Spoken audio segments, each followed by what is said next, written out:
Bonjour à tous, je vous invite à vous abonner à cette chaîne, à aimer, à partager, à commenter ces vidéos, c'est très important. C'est une manière de nous soutenir. Merci à vous tous. Mais avant cela, nous sommes avec Valentin Schirmer, rédacteur en chef de l'Étudiant Libre. Bonjour Valentin. Bonjour Clémence. Alors, quelles sont les nouvelles de l'Étudiant Libre ? Eh bien, toujours le numéro sur le politiquement correct en vente et puis un nouveau numéro qui arrive cette semaine sur la famille pour les fêtes de Noël. Oui, c'est dans la thématique. Absolument.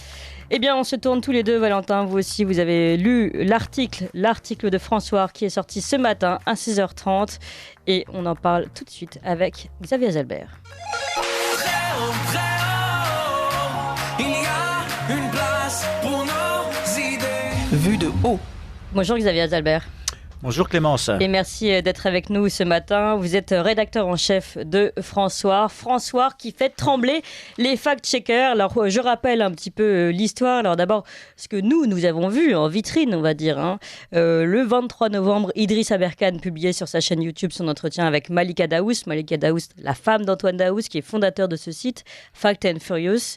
Et nous recevions nous-mêmes Idriss Aberkane le lendemain, jeudi 24 novembre, ainsi que André Berkoff. Seulement, ce n'était que finalement la partie émergée de l'iceberg d'une enquête que vous menez déjà depuis 8 à 10 mois, c'est ça, Xavier Zalbert ? Oui, bien sûr, tout à fait. Et c'est bien de le rappeler, en fait, cette enquête sur l'univers des fact-checkers a pris sa source, on va dire, il y a 18 mois. Nous ne sommes pas les seuls à l'avoir fait. Idriss Aberkane y a lui-même travaillé. Il y a énormément d'individus qui se sont posé les questions du rôle de ces fact-checkers, du rôle de ce qu'on appelle ces nouveaux vérificateurs, ces détenteurs de la vérité, ou du faux ou du vrai, on ne sait plus, et on pourra en discuter, qui ont émergé pendant la crise. Je rappelle que mardi dernier, Fabrice Ries, le PDG de l'AFP, parlait donc dans une conférence qui s'appelle Médias en scène, justement de cette désinformation et du rôle de ces vérificateurs qui étaient au sein des organes de presse, un système de vérification pour aller vérifier les informations des autres médias. Alors que le métier de journaliste, comme vous le savez très bien, c'est d'aller vérifier ses propres faits. Donc là, maintenant, on va vérifier... On va commencer par ça, oui, normalement. Voilà. C'est à commencer par ça. Sourcer, vérifier... cross-valider, etc., trouver d'autres sources, et surtout se poser la question que n'a pas fait l'AFP quand ils ont annoncé le décès de Martin Bouygues, c'est est-ce que Martin Bouygues était toujours en vie ? Donc en fait, c'est savoir poser X et un sur X, c'est-à-dire l'hypothèse inverse. Et on peut se rappeler de ce scandale qui avait eu une onde de choc au sein de l'AFP, qui avait nécessité une remise en cause profonde. Eh bien aujourd'hui, on peut se dire que ce scandale du fact-checking, est-ce le scandale de l'information ? Est-ce que c'est justement le scandale de la fabrique de cette information ? Qui peut-on croire ?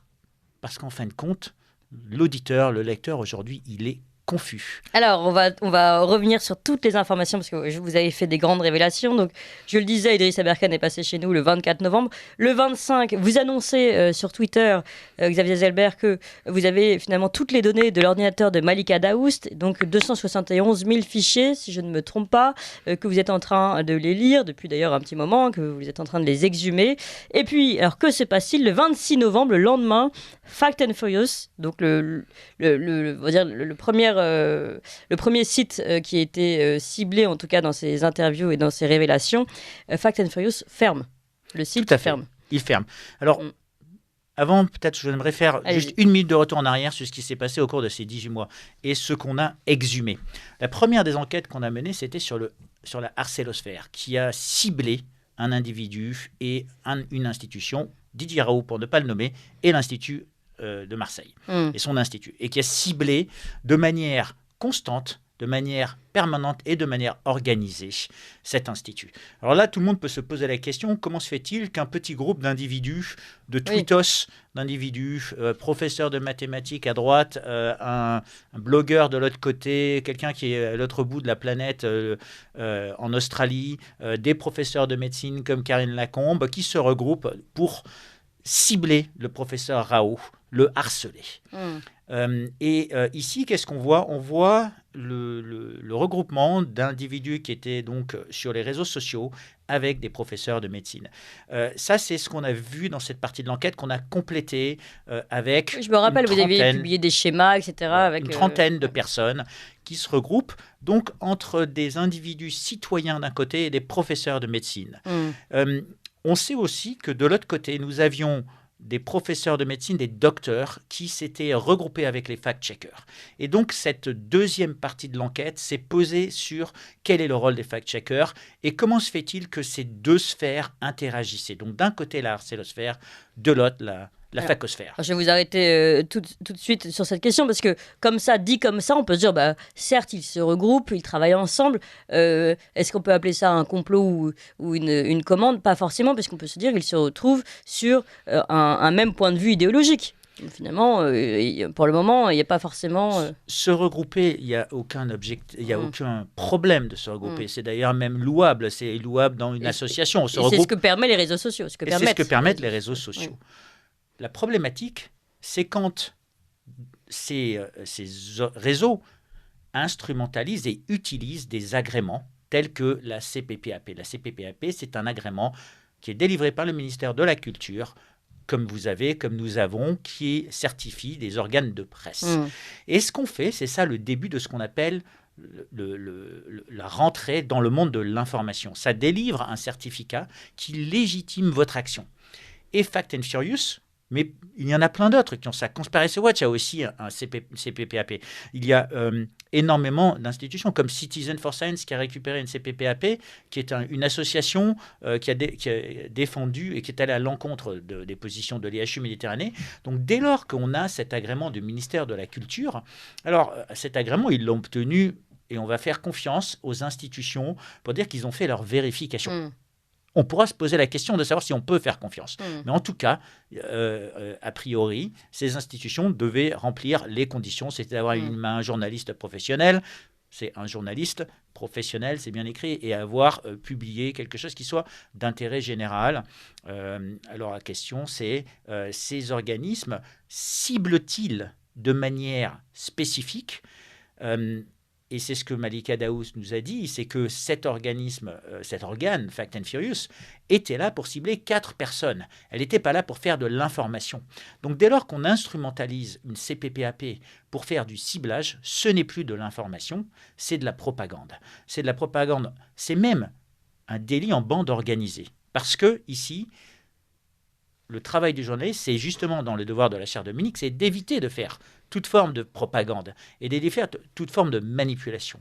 Et c'est ce que l'on condamne et c'est ce que l'on a observé au travers de cette enquête, c'est qu'il y avait une manipulation. Et c'est pour ça que dans mon introduction, je vous ai parlé de la fabrique de l'information. Alors la fabrique de l'information, ça ne veut pas dire qu'il y a un complot.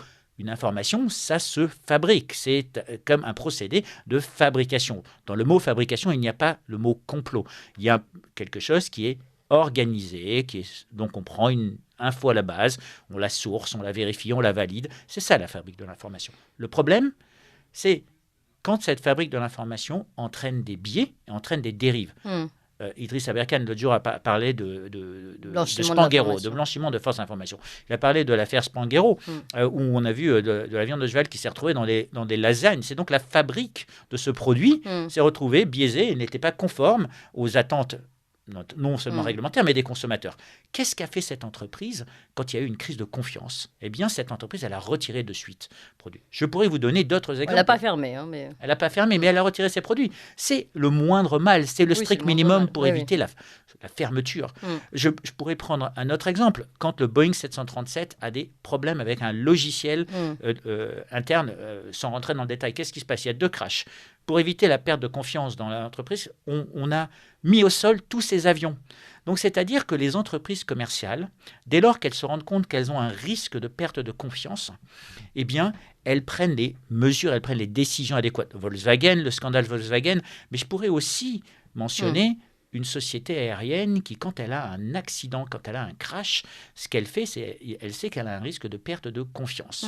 Eh bien, les médias, dans une enquête que l'on a faite en novembre 2020, les médias, il n'y a que 26% des Français qui font confiance aux médias mainstream. Quelle industrie peut survivre quand vous n'avez qu'un quart des Français qui leur font confiance? Aucune société aérienne aurait survécu. Et donc ici, on doit se poser la question, au travers de toute cette crise de confiance, c'est comment restaurer cette confiance? Qui dit le vrai, qui dit le faux? Et jusqu'à preuve du contraire, tout ce que vous avez fait en tant que médias, ce que l'on appelle alternatifs, eh bien moi je vais appeler ça des médias libres qui sont indépendants, indépendant de toute influence, eh bien, ces médias font vraiment le rôle de médias objectifs, à délivrer et à fabriquer cette information qui soit loyale et dans l'intérêt. Les autres, aujourd'hui, ne font plus de l'information, ils font, dans le meilleur des cas, de l'opinion, et comme on a vu, ils vont très souvent dépasser les bornes en ciblant ad hominem des individus, tels que Fact and Furious le faisait. Alors, on a bien compris l'introduction. Vous avez parlé de délit en bande organisée. Ce sont des mots très forts dont je vous laisse la responsabilité. Je crois qu'il y a aussi des procédures judiciaires qui sont en cours à ce sujet. Alors maintenant, quels sont justement, puisque vous utilisez des mots aussi forts, vous parlez de délit en bande organisée, c'est qu'il y a des faits sur lesquels vous avez travaillé, que vous avez révélés. Vous publiez aujourd'hui à 6h30 cet article, honte de choc au sein des réseaux du fact-checking. Que se cache-t-il derrière la disparition subite de l'officine Fact and Furious? Alors, est-ce que vous pouvez nous expliquer tout ce que vous avez découvert et votre enquête finalement, les faits pour que nos auditeurs comprennent bien? Vous parlez de bande organisée, de délit, ce qu'il y a de délictuel. Et quelle est cette bande organisée? Comment fonctionne-t-il? Voilà. Alors oui, le premier point, la première question qu'on peut se poser, c'est pourquoi Fact and Furious a-t-il fermé ce 26 ? Si jamais il n'a rien à se reprocher, eh bien il n'y a pas de raison que l'on ferme. Alors, il y a eu un communiqué de presse de la part de son fondateur qui est assez laconique, qui contient pas mal de fautes d'orthographe et qui peut poser question, puisqu'on peut se poser la question de savoir qui écrivait vraiment dans cette Fact and Furious. Malika Daoust nous a dit et nous a déclaré à plusieurs reprises, mais nous avons pu aussi le constater dans des échanges qu'on a récupérés, donc en l'occurrence sur l'ordinateur de M. Daoust, parce que c'est l'ordinateur de la famille Daoust. Dans le tweet, il a été écrit, c'est l'ordinateur de Malika Daoust, mais c'est l'ordinateur de la famille Daoust qui a été utilisé. Donc, on a pu récupérer des échanges. Mais revenons un petit peu sur... Donc, Antoine Daoust n'est pas journaliste. C'est un ancien militaire qui a été condamné. Alors, il a fait son temps et on va lui donner le bénéfice du doute. Tous les anciens militaires ont le droit de devenir journalistes. Tout à fait. Tout le monde a le droit de devenir journaliste. Il a été barman au travers de tout ça, mais il a obtenu une CPPAP en un temps record, en mai 2021, alors qu'il était tout seul dans son office. Et son ascension a été fulgurante. Elle n'est pas sans rappeler certaines ascensions d'individus au sein des officines de l'État, comme Benalla, comme n'importe quelle autre personne, qui ont une ascension fulgurante et puis tout d'un coup se sont retrouvés mêlés à un scandale et se sont retrouvés lâchés. Donc, Antoine Daoust a mis en place cet organe. C'était sûrement un des rêves de sa vie, de devenir connu, de travailler. Et c'est là où commence... On va dire, le premier problème, c'est que si on fait le travail de journaliste pour être connu, c'est à mon avis un problème. On ne devrait pas faire ça pour être connu, on devrait faire ça pour informer ses lecteurs. Et il est allé, pour prendre quelques exemples, il avait un double discours. Il avait son discours personnel, par exemple, sa femme et ses enfants n'étaient pas vaccinés, mais il incitait les gens et il attaquait les personnes qui allaient à l'encontre de la vaccination. Je ne suis pas certain que si le professeur Lacombe, qui l'a eu plusieurs fois au téléphone, avec qui il entretenait des relations, puisqu'elle a elle-même organisé un rendez-vous pour sa femme, Antoine Daoust, je ne suis pas certain que si elle avait su ça, et on va lui donner le bénéfice du doute, elle aurait peut-être été un peu moins véhémente, non, un peu plus véhémente à son encontre, mais un petit peu moins amie avec lui. Si elle avait su qu'il avait fabriqué des faux tests PCR qu'il vendait, parce que ce qu'on a pu observer, ce qu'on a pu récupérer, ce sont des multiples faux tests PCR qui sont juste modifiés. On en a publié quelques-uns, on ne va pas publier la totalité, on remettra tous ces éléments à la police avec la plainte qui va avec. Donc, le blanchiment d'informations, mais aussi, il y a un comportement délictueux. C'est pour ça que je dis, si ces individus savaient et qu'ils ont couvert, et ça sera à la justice de faire la lumière là-dessus, je vais leur donner le bénéfice du doute, et c'est notre travail, c'est de mettre à jour cet élément-là et de dire, il y a un problème, maintenant, on se pose question. Donc, faux test PCR, fausses ordonnances, des articles que Antoine Daoust faisait sur commande. Alors, on va nous attaquer en disant, mais quelle preuve avez-vous? Alors déjà, Malika Daoust en parle, on va dire, de ces éléments-là, mais quand on regarde le communiqué Oui, de mais on va presse de vous dire, Antoine Daoust, Malika Daoust, elle vient de se séparer de son mari, elle a envie de... tout à fait, mais quand on regarde le communiqué de presse de Antoine Daoust, on s'aperçoit qu'il est rempli de fautes d'orthographe, qu'il y a des formules qui sont utilisées. Donc là, on voit bien que c'est cet individu qui les a écrits. Et de l'autre côté, quand on prend les articles et qu'on fait une analyse sémiologique et qu'on regarde, et je peux vous dire une chose, c'est que chez François, on a été très attentif à ce genre de choses, puisque nous avons quelqu'un, Charles de Mercy, qui a regardé et qui a fait l'analyse sémiologique de certains discours. Donc on est capable d'identifier qui écrit quoi et comment c'est écrit. Et bien là, ici, on s'aperçoit que beaucoup d'articles qui ont été écrits dans Fact and Furious, qui sont signés par Antoine Daoust ou pas signés ou signés par la rédaction, ne provenaient pas d'Antoine Daoust. Ça corrobore les dires de Madame Daoust qu'il y avait d'autres personnes qui écrivaient. Donc elle nous a déclaré... ça ne peut pas être d'autres contributeurs. Ça peut être d'autres contributeurs. Nous avons trouvé des échanges, par exemple, entre Antoine Daoust et une autre personne qui est médecin, visiblement.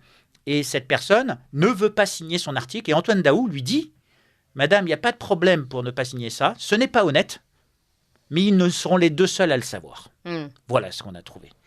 Voilà ce genre de choses. Alors moi, en tant que rédacteur en chef, quand je vois ça, je cautionne ça. Je me dis, ça n'est pas normal. Ce n'est pas un comportement normal. Donc ça, ce sont des petits faisceaux d'indices. Il faut bien sûr aller plus loin. Et c'est là où l'analyse sémiologique et sémantique de certains articles nous permet de comprendre tous ces éléments-là. Moi, comme je dis, s'il n'avait rien à se reprocher, pourquoi a-t-il fermé son site ? On revient un petit peu. Donc un double discours sur pro-vax, anti-vax, c'est-à-dire que ce qu'il fait dans le public et sur la scène parisienne quand il y vient rencontrer ou quand il va à des conférences, ça, il fait la chasse aux anti-vax. Il est même rentré en contact avec un ancien militaire qui lui dit « j'ai des doutes sur le vaccin » et après il va sur Twitter en disant « ça va être un dur chemin pour le remettre dans le droit chemin ». Voilà un petit peu. Et à côté de ça, il disait à sa femme « non, ne va pas te faire vacciner, c'est un produit expérimental ».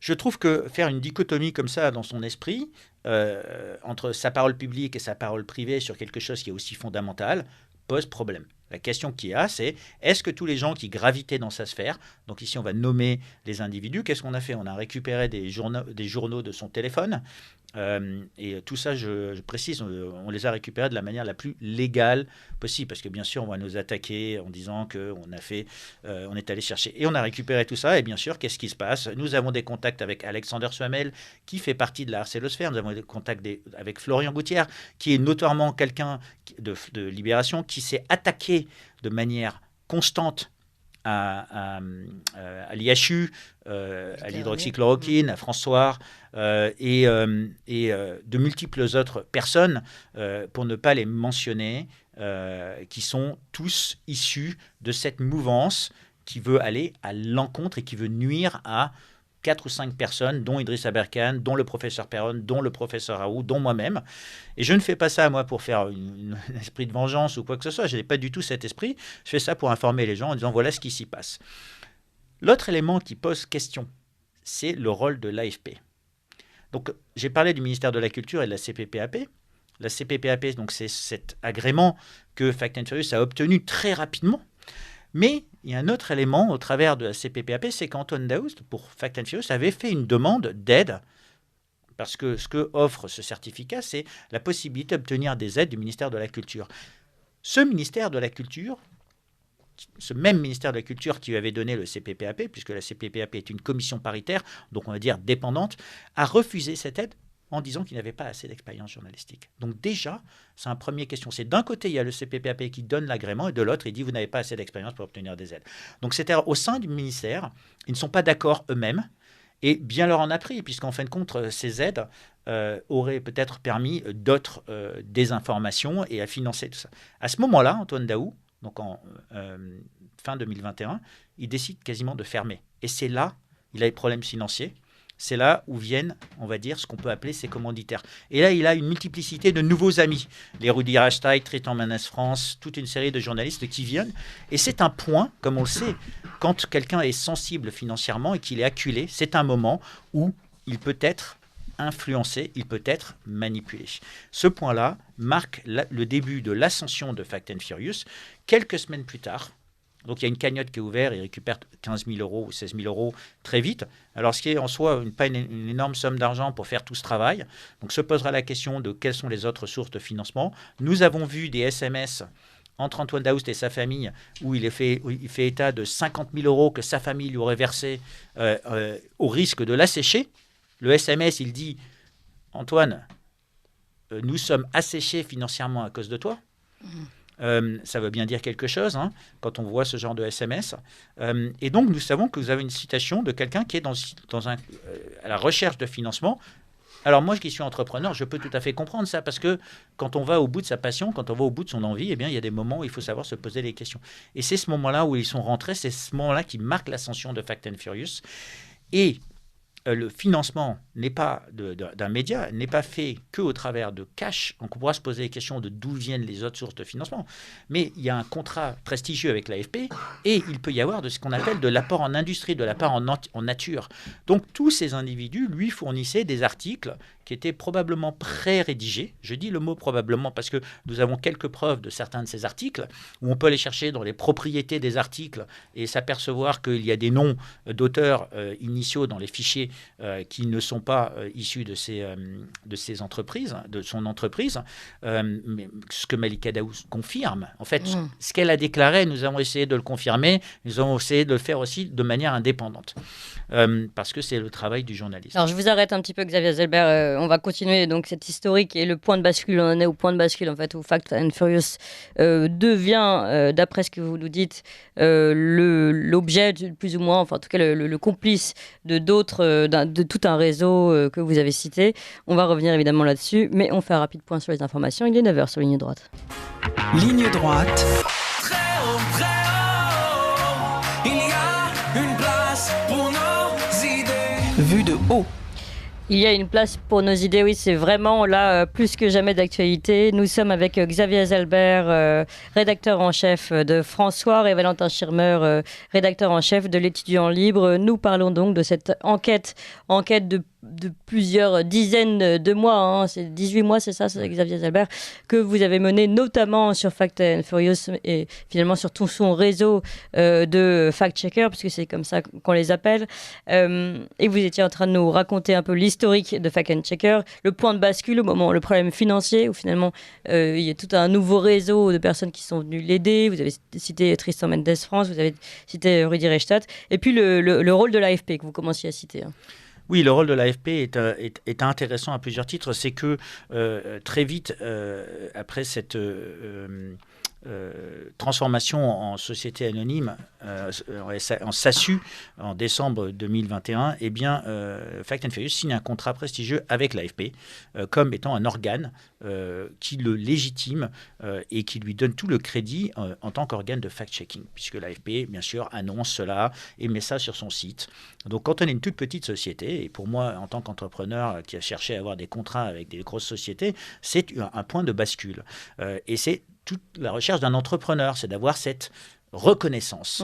Et cette reconnaissance, Antoine Daoust cherchait de la reconnaissance. Il est au fond d'un garage. On rappelle qu'il est au fond d'un garage à Castres. Castres dans le Tarn.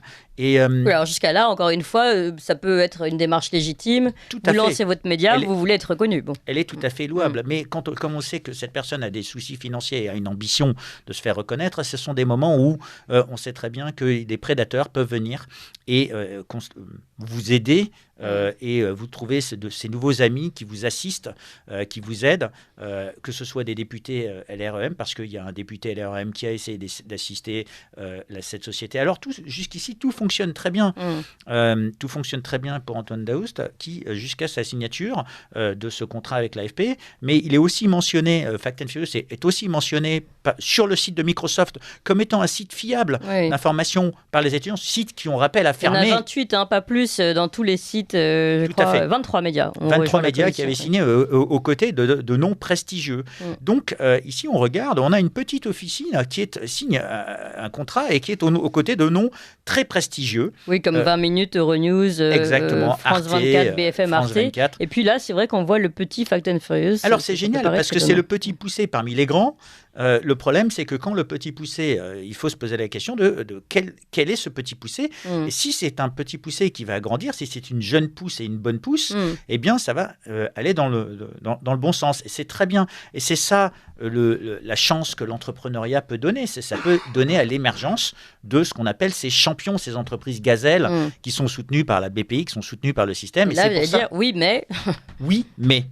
Oui, mais pour cela, il faut se poser la question de quelles sont les diligences, quelles sont les vérifications qu'un organisme comme l'AFP ou comme le ministère de la Culture a fait sur cette entreprise. On se rappelle que le ministère de la Culture a donné cet agrément, mais de l'autre côté n'a pas donné d'aide parce qu'il y avait un problème. Qu'a fait l'AFP ? Ici, c'est assez bizarre parce que c'est obscur. J'ai écrit à l'AFP en leur demandant quelles diligences ont été faites. Je n'ai eu aucune réponse. J'ai écrit à l'AFP en posant des questions sur leur process de vérification. Donc ici, c'est la diligence avant de signer un contrat. Aucune réponse.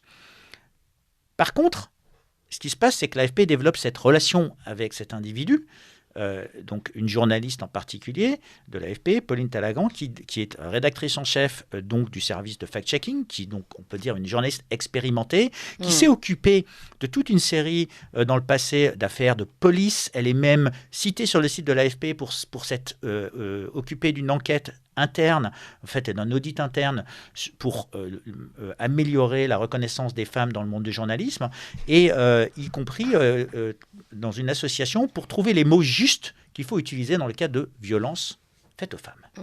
Et c'est là ce point qui va attirer mon attention. Parce que Malika Daoust, dans son interview et dans tout ce qu'elle nous a montré, a contacté l'AFP en mars 2022. Parce que, fort de tout ce qu'elle avait vu, elle n'était plus d'accord avec son mari. Elle était plus d'accord et elle écrit à l'AFP « J'ai des informations à vous donner sur Fact and Furious, société avec qui vous avez un contrat. Monsieur Tonedaou est un menteur, est un manipulateur. » Et là, qu'est-ce que répond l'AFP ? Eh bien, l'AFP a quelques heures de réponse et après, elle répond « Écoutez, ce problème est de la sphère privée. Contactez les autorités compétentes. » Mais entre-temps, il y a le mari de Malika Daoust qui lui dit « Tu as contacté l'AFP, mais qu'est-ce que tu as fait, pauvre conne ?» Et là, elle lui dit je veux que les gens sachent qui tu es et ce que tu as fait. Et après, il lui dit ils m'ont appelé. Et donc, Malika Daoust continue dans son échange avec l'AFP en disant pourquoi donnez-vous mes conversations que j'ai avec vous à mon mari ? Pourquoi Et alors là, c'est assez incompréhensible. C'est compréhensible d'un côté parce qu'il y a une relation contractuelle, donc il y a une relation qui dépasse ça, parce que la réponse que nous avons pu voir de l'AFP et un échange que nous avons pu voir de l'AFP avec Tony Daoust est « vas-y mollo Antoine ». Ce qui veut bien dire qu'il y a quelqu'un, donc le vas-y mollo est une expression du langage courant, on n'est plus dans le langage professionnel. Et là, tout cela pose question, c'est-à-dire qu'est-ce que fait l'AFP à dire vas-y mollo à quelqu'un avec qui elle a une relation contractuelle ? Il faut savoir que 8 jours après, Malika Daoust a été victime de violences physiques. Quand elle alerte l'AFP, et c'est là, elle a été faire un complément de plainte, et nous l'avons réinterviewée hier, elle a été faire un complément de plainte samedi, où elle explique qu'elle a été choquée par le comportement de l'AFP à son égard, puisqu'elle a été victime de comportements de violences psychologiques de la part de son mari. Et c'est pour ça qu'elle écrit en disant « cet homme est un manipulateur ». Et tout ça, ça tombe sous un article de la loi qui s'appelle les violences conjugales. Et les violences conjugales ne sont pas que des violences physiques. Et dans mes questions que j'ai posées à la journaliste, je lui ai dit « Écoutez, madame, vous êtes quelqu'un d'expérimenté. Comment se fait-il que… » Je lui ai posé la question de savoir est-ce que vous avez vraiment eu cet échange avec cet individu ? Pourquoi avez-vous répondu sur ces éléments de violence conjugale ? Cette personne ne peut pas ignorer en tant qu'experte, en tant que journaliste experte, ou alors si elle l'ignore, c'est soit qu'elle est incompétente, soit qu'il y a un autre problème. Et là, donc on peut faire les deux hypothèses et on va donner le bénéfice du doute encore. On va faire l'hypothèse qu'il vaut mieux ignorer. Mais quelqu'un qui ignore que la définition de violence conjugale, c'est aussi les violences psychologiques, alors qu'elle est spécialiste et qu'elle elle-même travaille dans une association pour donner les mots justes aux violences qui sont faites, donc pour vraiment attirer l'attention, eh bien, je considère que là, ça pose un vrai problème. Oui, mais en revanche, on va vous dire qu'un partenaire commercial dise « écoutez, cela ne relève pas de notre domaine, allez voir la justice », ça, on peut comprendre. Franchement, ce n'est pas à eux de faire justice eux-mêmes. On ne sait pas si Malika Daoust dit la vérité ou pas. L'enquête n'a pas encore été faite. Tout à fait. la question qui se pose, c'est pourquoi l'AFP a-t-elle alerté Antoine Daoust ? Puisque quand on vous dit que vous avez quelqu'un qui a un caractère manipulateur, c'est-à-dire ils n'ont pas donné crédit au récit de Malika Daoust, mais ils ont pris le parti. Et est-ce que c'est le rôle d'un journaliste de prendre ce parti ? Eh bien non. Parce que la première des choses qu'aurait pu faire la journaliste, c'est plutôt que de faire ça, on dit écoutez madame, ce n'est pas mon travail, mais justement, ne pas en faire part. Et donc, la question qu'il y a, c'est ça dépasse la sphère professionnelle. Et c'est ce que j'ai expliqué. Il se trouve que j'ai reçu une réponse du directeur juridique de l'AFP à mon email à la journaliste, donc de l'AFP Fact Check, qui me dit enlevez mes tweets parce que justement, il n'y a pas de couverture de violence conjugale. Et ma réponse que j'ai faite donc samedi à l'AFP en disant écoutez, la définition de violence conjugale est telle que ça. Vous avez une journaliste qui ne peut pas ignorer cet élément-là. Moi, j'ai envie de comprendre. Parce que je considère ici que le scandale de Fact and Furious qui dépasse la sphère entache la confiance. Et on sait très bien que quand Fabrice Friess, PDG de l'AFP, a pris ses fonctions au sein de l'AFP, il y a eu une bataille et 3 administrateurs se sont élevés contre cette nomination en mettant en exergue cette notion de confiance. En disant que la fabrique de l'information, l'AFP, est un organe qui doit garantir cette confiance. S'il y a un scandale où au sein de l'AFP, nous avons quelqu'un qui couvre des violences conjugales et qui déclenche, parce que la plainte, le complément de plainte, c'est ce qui a déclenché la fureur d'Antoine Daoust, c'est que sa femme avait contacté l'AFP. Et de la violence psychologique, on passe à la violence physique. Il y a donc un lien. Quand tout à l'heure je vous parlais de bande organisée, il y a un délit potentiel ici qui devrait être, dont une enquête devra faire l'objet. Et elle devra faire la lumière exactement sur les agissements. Tout cela, j'ai aussi écrit à d'autres fact-checkers en leur demandant « Couvrez-vous Antoine Daoust sur le fait que cet individu a fait des faux tests PCR, que cet individu a fait des fausses ordonnances. Quand on fait des faux et qu'on est directeur de la publication d'un journal, on peut imaginer qu'on peut faire des faux dans un article. Et donc toute la probité, toute la crédibilité et toute la fabrique de l'information est mise à mal avec l'AFP qui est impliqué, avec le ministère de la Culture qui est impliqué, qui a donné ça. Ça pose un réel problème dans la confiance que les citoyens peuvent attendre et peuvent avoir dans ces organismes. Valentin Chimère. Oui, c'est une enquête édifiante et on voit que vraiment c'est pas seulement une affaire Antoine Daoust, mais vraiment un système entier. Mais la question qui se pose derrière, c'est en fait comment s'informer aujourd'hui, puisque on voit bien que les citoyens et même les médias ne faisaient déjà plus confiance aux médias.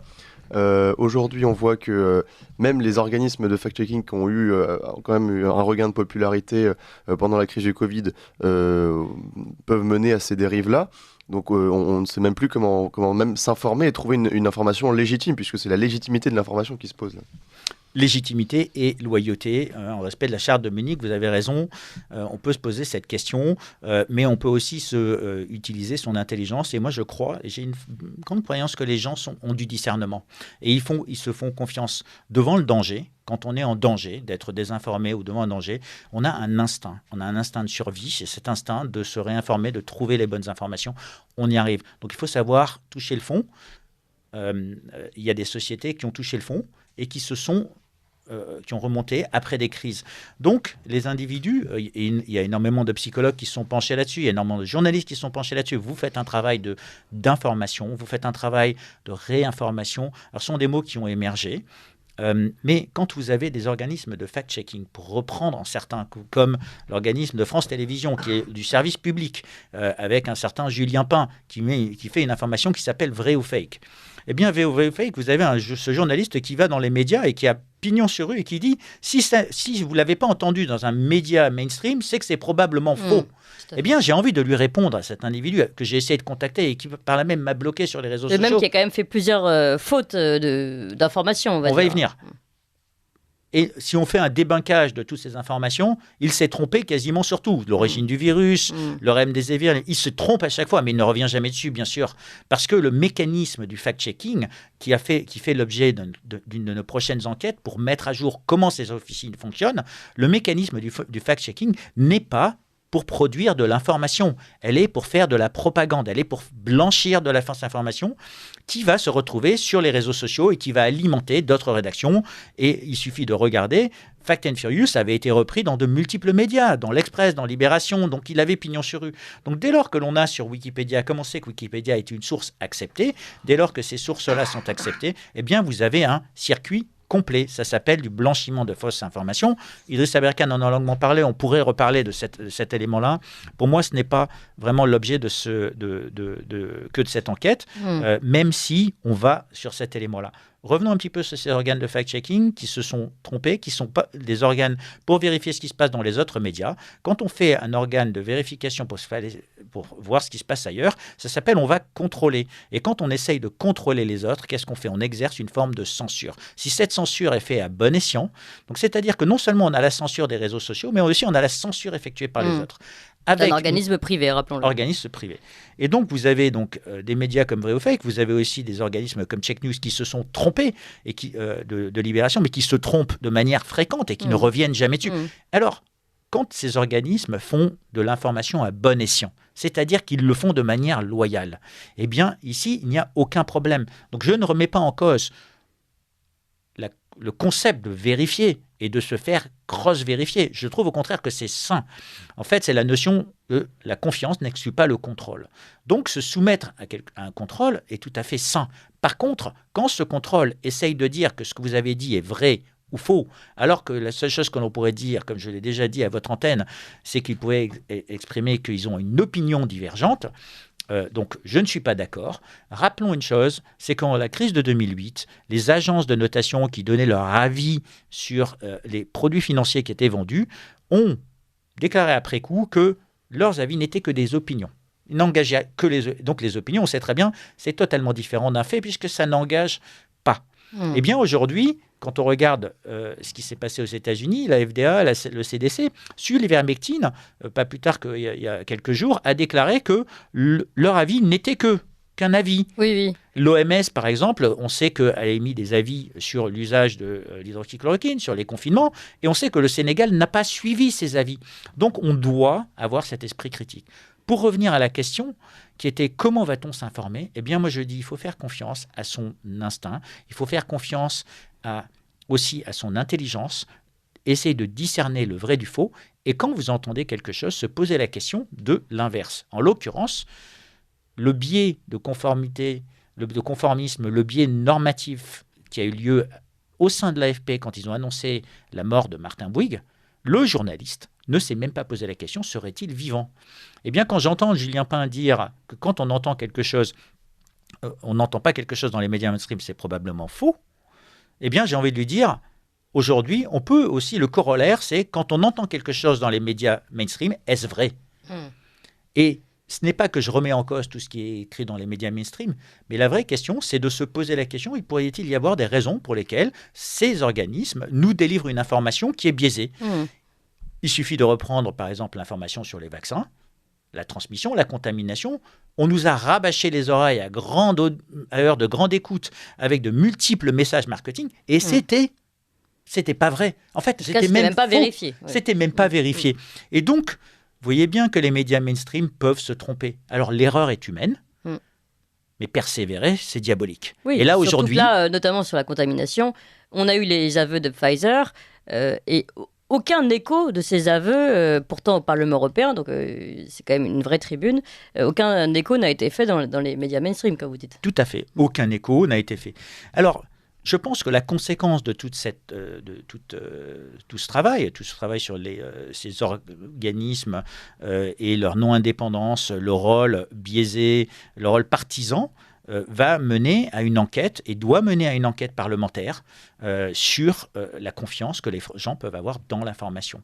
Et puisque on sait que quand il y a 26% des Français qui ont confiance dans l'information des médias mainstream, eh bien ça pose problème. Exactement comme des industries entières se sont remises en cause. Ici, c'est l'industrie des médias qui doit se remettre en cause. Et je considère aujourd'hui que c'est tout le monde qui a besoin de se remettre en cause. Les petites entreprises comme les nôtres, les petits médias, les médias alternatifs, mais aussi les médias mainstream. L'avantage, c'est que nous, on est un peu remis en cause tous les jours. Donc, c'est la différence. Nous, on ne nous passe rien du tout. Et donc, on se doit d'être encore... Alors qu'on est des toutes petites structures, vous avez tout à fait raison, on ne nous passe rien. La moindre faute d'orthographe, le moindre petit écueil est perçu non seulement comme une faute, mais en plus comme une faute intentionnelle. C'est-à-dire, on ne nous donne même pas le bénéfice du doute. Eh bien ici, quand une industrie entière, où il y a des milliers d'emplois en jeu, a des problèmes de confiance, il est temps d'organiser donc non seulement une enquête parlementaire, mais les véritables assises de l'information, de la fabrique de l'information, du fact-checking, et de remettre en cause les aides publiques qui sont données à ces organismes qui financent. Parce que la vraie question, c'est quand on laisse perdurer un système comme ça, dans lequel la perte de confiance est de mise, eh bien, on va à sa chute. Alors, plusieurs questions, Xavier Azalbert. D'abord, pour revenir une dernière fois concrètement sur votre enquête, on a l'impression que vous décrivez, on va dire, un vilain petit canard, Antoine Daoust, mais qui fait tomber, comme une carte ferait tomber l'ensemble du château de cartes. Est-ce vrai? Est-ce que finalement, ce vilain petit canard n'est-il pas tout simplement un mauvais élément dans l'univers des fact-checkers? Qu'est-ce qui fait, selon vous, que la chute d'Antoine Daoust, d'une certaine façon, puisque de toute façon, là, il a déjà fermé son site, et puis les aveux et les révélations que vous faites font que l'ensemble des fact-checkers sont également, entre guillemets, mouillés ou concernés par cette affaire? Première question. Et deuxième, vous parlez, donc, en gros, on parle de la question des liens de dépendance entre les uns et les autres. Et deuxième, vous parlez d'une enquête parlementaire, d'une assise de l'information. Aujourd'hui, c'est l'inverse. On part vers les incises du complotisme. Donc, avez-vous vraiment confiance et y a-t-il une raison d'avoir confiance? Voilà, 2 questions. Alors, ce sont 2 questions. La première des questions, c'est l'organisation. Donc, aujourd'hui, ces fact-checkers sont organisés en réseau. Alors là, déjà, cela se pose un problème, puisque quand vous avez interviewé Idriss Aberkin, il a parlé beaucoup de la fait qu'on a conduit cette enquête de manière indépendante. Donc déjà, et après on a mutualisé, on a discuté énormément, parce que lui a fait ses vérifications, nous avons fait notre travail. D'ailleurs, si nous avons publié notre enquête plus tard, c'est que je n'ai pas voulu avoir la pression médiatique ou quoi que ce soit, les attentes. Nous voulions aller jusqu'au bout, avoir les réponses de l'AFR, respecter le contradictoire et obtenir plus d'informations de manière à aller jusqu'au bout de notre enquête. Donc la question du réseau est critique pour moi, c'est que s'organiser en réseau, c'est bien, mais quand ces réseaux reprennent une seule source d'information sans la vérifier, par exemple l'AFP, comme ça a été vu avec l'enquête du Lancet, tout le monde a publié ça sans la vérifier, eh bien, c'est là où la source Pas unique... nous autres médias, hein, mais presque tout le monde. Pas nous autres, bien sûr, mais je vais vous dire une chose, je pense que ce problème est un problème de l'information, ce n'est pas un problème de certains organismes, c'est un problème de l'information de manière générale. Et je préfère le regarder de manière holistique et m'inclure dedans que m'en exclure.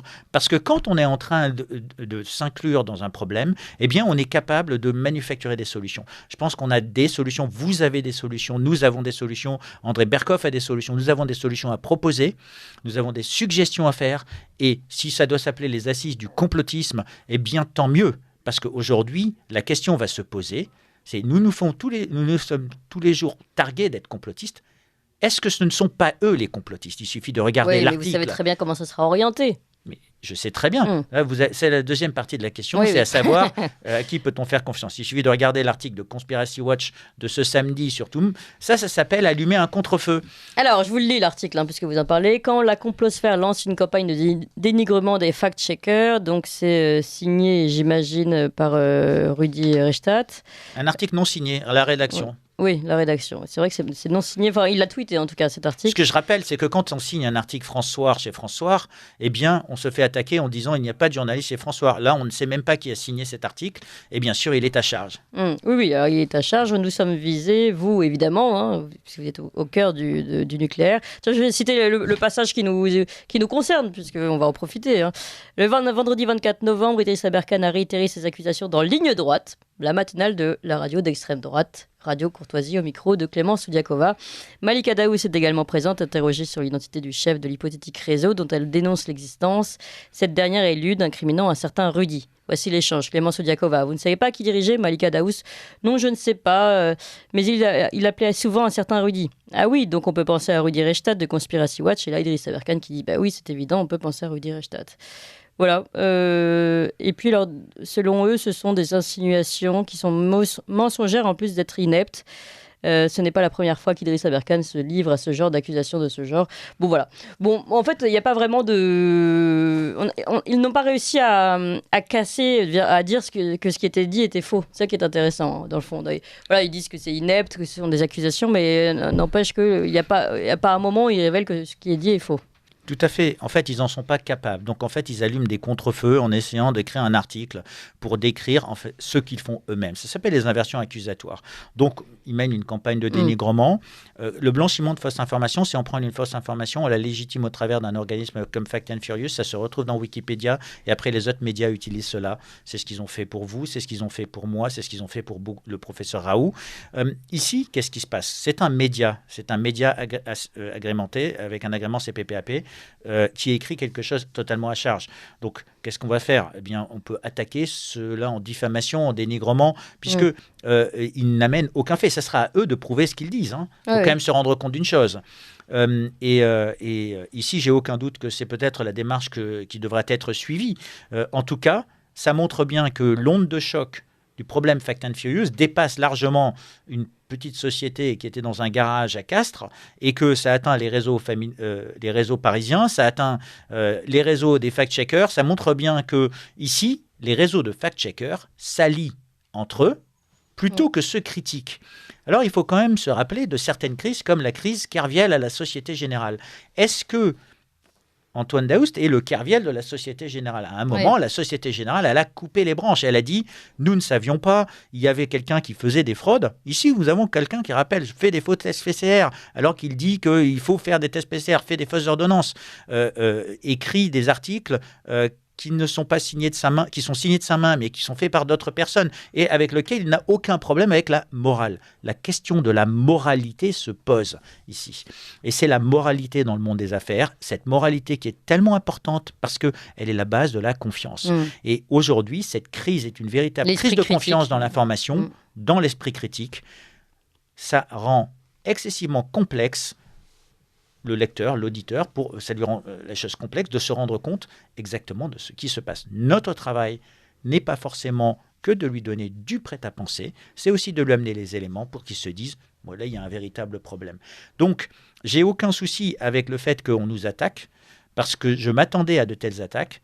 Je m'attendais à ce que le site Elles sont relativement, franchement, molles, ces contre-attaques. Elles sont molles, parce qu'aujourd'hui, ces gens-là sont pris la main dans le sac, et ils savent très bien qu'il ne leur reste que quelques petites actions de cet acabit. Et la question fondamentale, c'est quand on n'a rien à se reprocher, comment se fait-il que le site ferme ce 26 novembre ? Et la deuxième question qu'on peut se poser, c'est comment se fait-il que le réseau des fact-checkers soutienne mordicus cela, alors qu'il devrait se dire il y a peut-être un problème. Aujourd'hui, j'aimerais avoir la réponse de l'AFP. Et je vous invite à les inviter à venir à cette audience pour. J'en profite, vous avez raison. Venir, parce qu'ils doivent s'expliquer. Ici, nous ne censurons pas la parole des autres. Donc, si Rudi Reichstadt ou ces personnes dont on a parlé de l'AFP veulent prendre la parole, évidemment, plus que jamais, elles sont les bienvenues ici. Elles ont le droit à un droit de réponse et elles ont le droit au contradictoire, évidemment. Et le droit de réponse peut s'accompagner d'un véritable débat. Et moi, j'ai invité ces individus à venir débattre pour parler de leur méthode. Eh bien, bien sûr, on ne parle pas avec les gens d'extrême droite, on ne parle pas avec les complotistes. C'est bien pratique. Oui. C'est bien pratique. Alors, pour finir sur cet élément, c'est-à-dire les étiquettes, on nous a collé toutes les étiquettes. Ces organes permettent justement le collage de ces étiquettes. C'est la colle derrière ces étiquettes. À partir du moment où il y a certains messages qui sont déterminés, eh bien cette colle, aujourd'hui, c'est un peu comme le post-it note. Elle ne colle plus. Et donc, quand ça ne colle plus... Quand il y a trop de post-it, ça colle plus. Quand il y a trop de poids sur l'information et que cette information, elle est biaisée, ça ne colle plus. Aujourd'hui, cette information ne colle plus. Il faut vraiment se reposer la question de reformer cette confiance, comme d'autres industries ont dû le faire dans des crises précédentes. La Société Générale a dû se poser ces questions. L'AFP doit se poser ces questions. On doit se poser la question de pourquoi cautionne-t-on des actions de violence psychologique qui mènent à des violences conjugales. Une enquête devrait avoir lieu. Cette enquête, elle est judiciaire. Le dernier élément qui est important, c'est que Malika Daoust nous a annoncé qu'elle allait porter plainte contre cette journaliste parce qu'elle considère qu'aujourd'hui, elle a subi ces violences en conséquence. Et donc, quand je parlais de bande organisée, ce délit, qu'il soit volontaire ou involontaire, les actes sont là. Bien sûr, le bénéfice du doute doit prévaloir à Antoine Daoust, à l'AFP. Cependant, nous avons mis à jour aujourd'hui un véritable problème. Ça ne colle plus. Je pense que c'est vraiment important de se dire qu'est-ce qui doit être moral dans ce qu'on fait. La morale de cette histoire, c'est que pour restaurer la confiance, il va falloir vraiment travailler. Eh bien, merci beaucoup Xavier Azalbert, rédacteur en chef de François. Et je rappelle que vous publiez cette enquête qui a été publiée ce matin à 6h30. Est-ce que vous pouvez nous rappeler le titre? C'est Honte de choc. Ouais, honte de choc, ce que la fermeture du site Fact and Serious signifie vraiment. Voilà, vous le trouvez en tout cas sur le site de François. Merci encore Xavier Azalbert. Merci à vous Valentin Schirmer. Vous appréciez cette émission? Alors aidez Radio Courtoisie à en produire d'autres en indépendance totale. Rendez-vous sur soutenir.radiocourtoisie.fr. Merci d'avance.